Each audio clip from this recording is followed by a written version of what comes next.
En direct, en public, avec un sujet fort, et j'ai le plaisir d'accueillir au moment où je vous parle René Friedman. Bonjour professeur. Bonjour. Gynécologue, obstétricien, père scientifique du premier bébé éprouvette en 1982. Alors pour un débat, on va dire un peu plus éthique que scientifique, si vous voulez bien, mais les deux évidemment se regroupent, puisque vous avez été très nombreux à réagir depuis ce matin à cette information. Deux géants de la Silicon Valley, Apple et Facebook, qui veulent encourager leurs salariés femmes à congeler leurs ovocytes. Pourquoi ?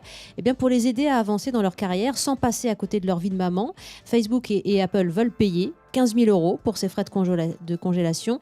Je vous demande si tout cela vous choque et pour quelles raisons. René Friedman, tout part donc d'une envie de cette entreprise, de ces entreprises, employer plus de femmes. Pour l'instant, c'est 2 hommes pour une femme. Jusque-là, vous suivez ? Oui, La très logique. Est-ce que le fait de faciliter leur carrière en permettant de congeler ces ovocytes est choquant pour vous et pourquoi ?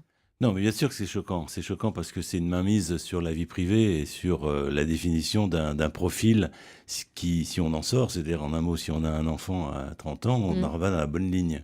Et on n'aura pas de promotion. Ce qu'il faut faire, c'est une promotion professionnelle, y compris quand on a des enfants. C'est quand on a envie d'avoir des enfants. C'est ça qu'il faut essayer de développer.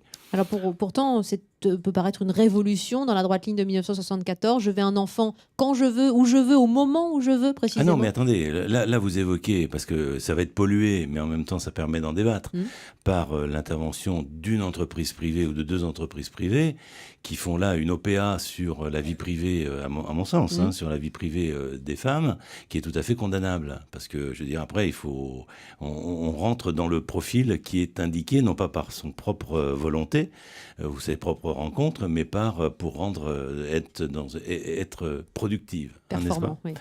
Donc, par contre, justement, il faut mettre de côté ce débat pour revenir sur le fond du problème. Le fond du problème, c'est qu'effectivement, aujourd'hui, depuis quelques années, nous avons la possibilité d'offrir à des femmes qui le souhaitent de congeler des ovules, c'est-à-dire de reporter le moment de leur maternité, ce qui est effectivement un mouvement qui existe. On n'attend pas ça pour le voir.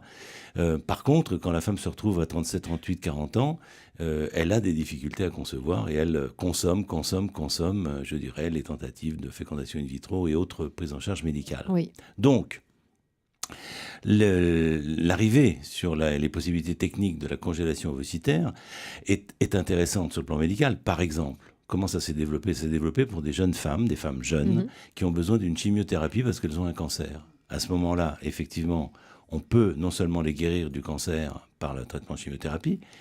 Le prix à payer, c'est souvent que les ovaires ne fonctionnent plus, parce que c'est très sensible à ces drogues.